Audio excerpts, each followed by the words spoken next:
Too much GH nie Ghana for ahwefo etiefo onipa bi a won subscribe e wo too much GH no subscribe wo na ehintasem ensem a ebuafa oman Ghana so na ye de bremu one god nie the only one god in GH eho na de bia mehwe abrochefo ene Ghana for mo wiasa fa na me recommend emamo too much GH. Too much ashafo muni aba ekuyesika pa ena motimi ene na ebra edru so eye Ghana wahala dwumadie ena yede ebesom eye etiefo ene ashafo na sedie munim no eye social media ni bebia no enyoma bebre ekoso obia eche na dwen de fa ensem bia chese eko eso ewo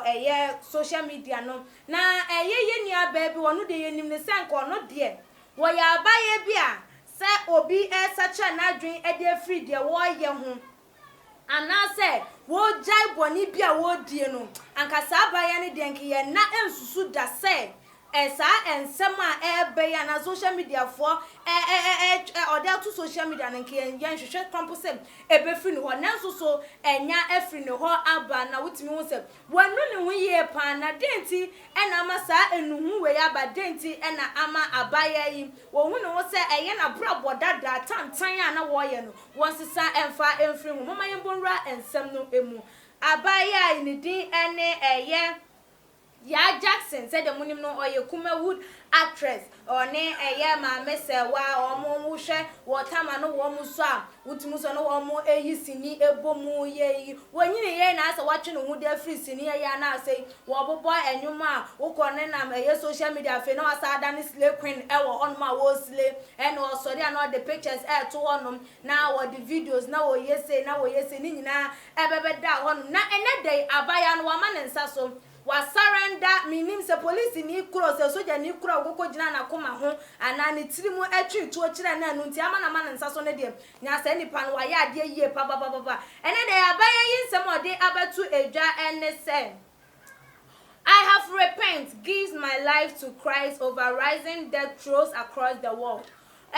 Was say was na se san ama na se san no ebusuafo emu yerem ewu a ekoso ewo omayimu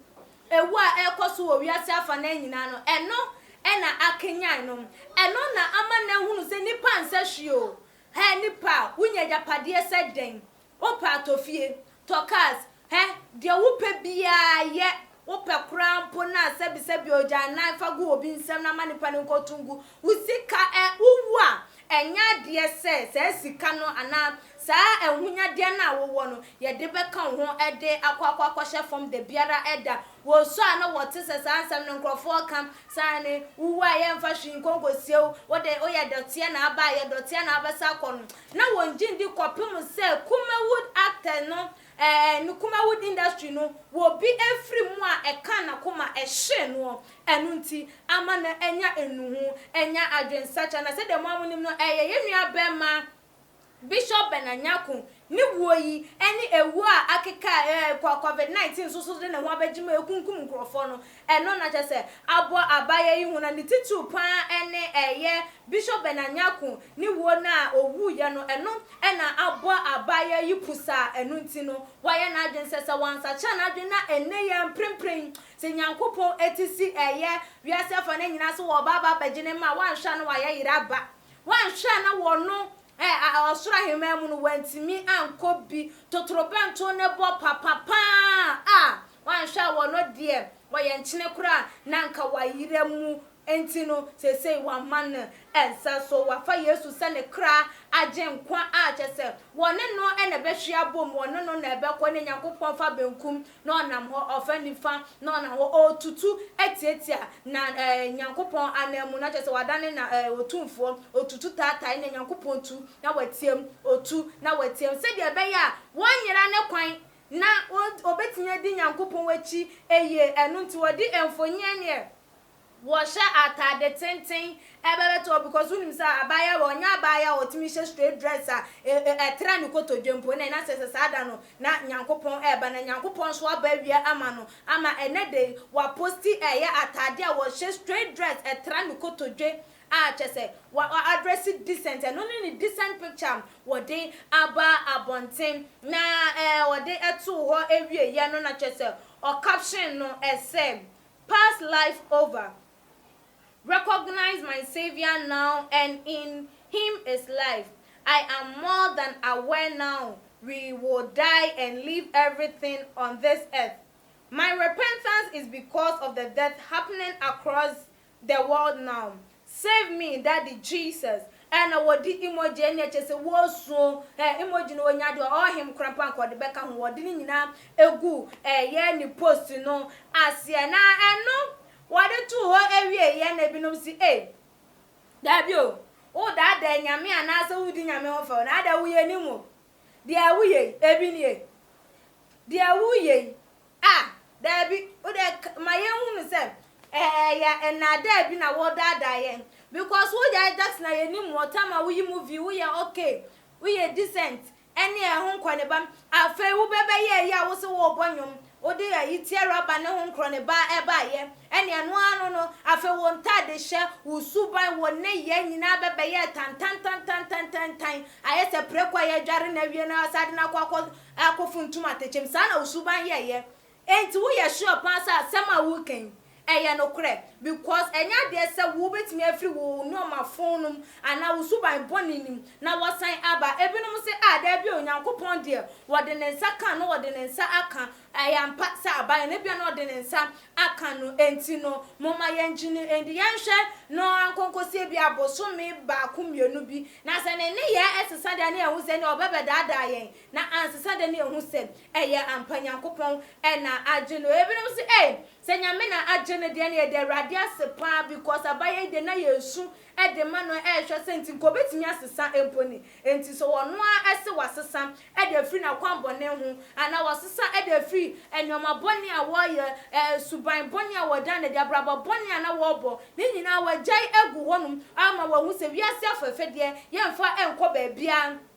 wiase ahunyade enyade se wo bi ewu ayede no de bi ekwakosie no ohini bi ene wonum a ana nipa bi ene wonum a wawu wi ayede na japade ne dan ne kasa wowo esie no nti se wahunu we di a ene eye adepa ne ye hwe so se obetimi ayeden edi ose aye oyo na eye ne nyoma ne ntade hyem no ebetimi adadi ama ye hunu se eye ampa se wasisana we ama ye ni akali ede wode eba ye ose.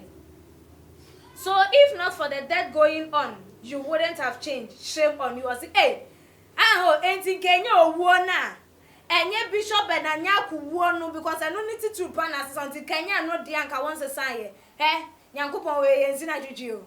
Yensi na dwedwe na nipa de odua no eno a na wutwa. Enti se wofro sem. Wudi we ba dada yen ama ya kasa wasesa na ye yi eni afru so dia na aboa. Wunu Nyankopon tem asem o. Wone no ne ntem asem enti se wagyan nko ade a ene be ya amaw se wo repent pa de na yenua bonsu enso ede wode eba wo se see who is talking oh no please give me an eye drop because I'm not sure this is just an old picture of her. I don't think it's a current one ono so ede wo se da bi we dear enya abaya na ya Jackson na wonim no enye ono a na abaye wo ba Instagram ehye pioto ede obonyum kura wotimi wuro ne ho wo stage so da bi we ya sure pa say yo ono a da bi ebia na ye na tabi anasem ne old picture bi na wode ato ho no because we pantimi nya current one wono so ede no na just won jindi ye nua sa akode enso ede wode eba yo say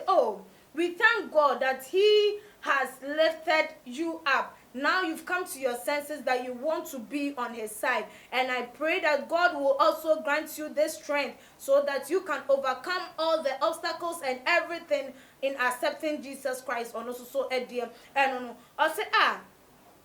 se eyampa de na ye de Awurade asepa se won so atimi anya adwensacha na empire na wobo se Nyankopɔn kosoa enka wo na wontimi emboa wo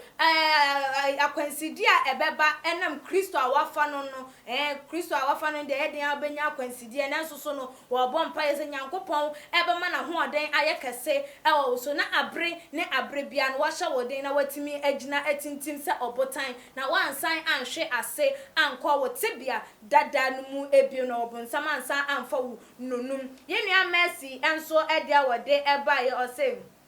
your old life can be changed this there I know say it is not her ono so edia o say we de onjindi o say enya de say abaya we betime free su ban dada mo wu ntimi sesa no ye ma ne just some few days obesa atiesi ye ne dada mo beti nkense na wa hwe no krampo de ne ye be chen ne de eno dada na wo mu no abusuam won so edia na wo kan efa ya Jackson ye ne repentance enu nto ode abetu social media a wo ma obi ewu se wasesa na ehunya se uji Yesu a enu so ma wiase afa na nyina ehunu eye botaye nti a ama uji Yesu ana se de nti a ema wasesa eye bibia na wase de betu social media se wo bia ehunu wo bia enka bibi enfamfa hwana wei ebinum hu ne se yan hwehwe ni mu bi na wo ye ebinum so hu ne se eye bia na Nyankopɔn na de ne nsa aka no ampani ampa enu nti no ama abaye no enya adwensacha wo so sen na wo hu no esi efa utimi de wadwenche no etutuma GH your comment section ebiem so share for more abusuafo all the social media platform na wo follow yen